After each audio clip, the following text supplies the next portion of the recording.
Bastard. നമ്മളോട് revenge ചെയ്യാൻ അവനാരാ?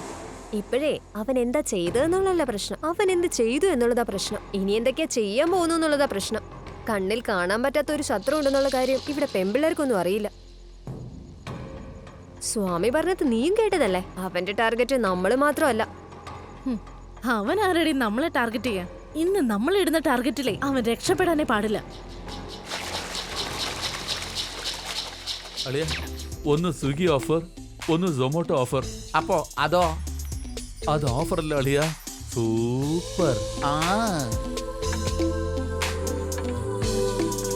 ഇവളുമാരെ കണ്ട ആത്മാവ് കുട്ടനല്ല, എന്റെ കുട്ടൻ തന്നെ പുറത്തു വരുമെന്നാ തോന്നുന്നേ. എനിക്കും അങ്ങനെ തന്നെയാ. മൂടി വെച്ചിരിക്കുന്ന നമുക്ക് തന്നെ ഇത്രയും മൂടുണ്ടെങ്കിലേ എപ്പോഴും മൂടോണ്ടിരിക്കുന്ന അവൻ വരികയാണെങ്കിലോ? ആർക്കും ഓടാനും പറ്റില്ല, ഓടിക്കാനും പറ്റില്ല. അബരാമി. മാഡം, എന്താ മാഡം ഇത്? അവനോട് ഭയങ്കര ദേഷ്യമാണെന്ന് പറഞ്ഞിട്ട് ഇതിപ്പോ അവന് വേണ്ടി കാത്തു നിൽക്കുന്ന പോലെ ഉണ്ടല്ലോ മാഡം.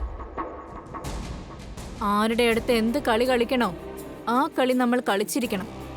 അവനെ എങ്ങനെ ഇവിടെ വരുത്തണമെന്ന് എനിക്ക് നന്നായിട്ട് അറിയാം.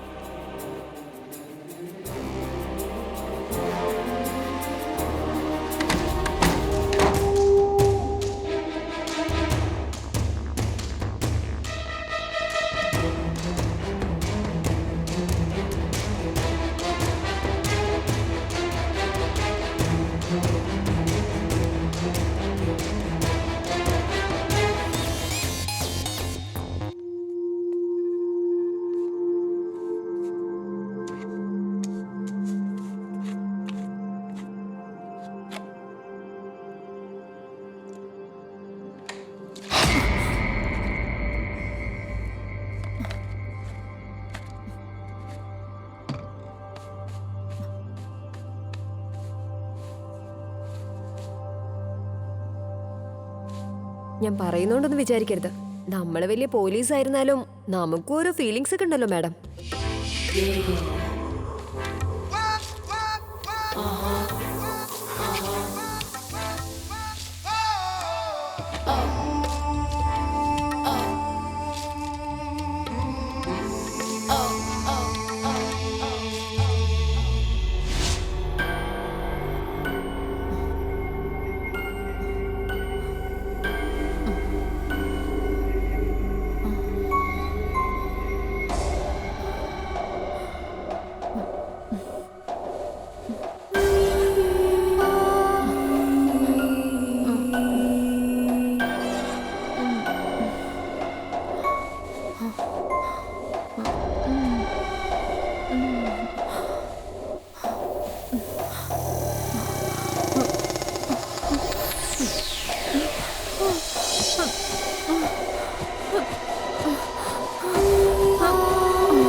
സൂചി സ്ഥലം കൊടുത്തില്ലെങ്കിൽ നൂല് കേറില്ലെന്നല്ലേ മാഡം പറയാറ്.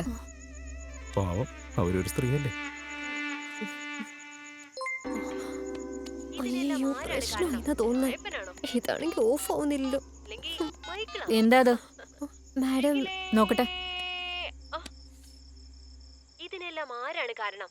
രായപ്പനാണോ? ഇതാണോ നീ ചെയ്തോണ്ടിരിക്കുന്ന ഡ്യൂട്ടി? ഇല്ലെങ്കിൽ മൈക്കിളാണോ?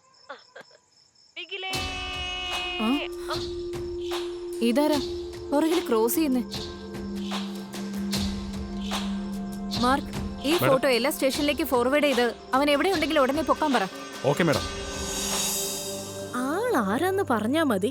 അവനെ എൻകൗണ്ടർ ചെയ്ത് തീർക്കാന്ന് പറഞ്ഞ ആളെ തന്നെ അവൻ തീർത്തല്ലോ അല്ലേ? ആരായിരിക്കും ഇത്? എത്ര ആലോചിച്ച് നോക്കിയിട്ടും അവൻ നമ്മൾ അറിയുന്ന ആളല്ല. പക്ഷേ നമ്മൾ ആരാണെന്ന് അവന് നന്നായിട്ട് അറിയാം.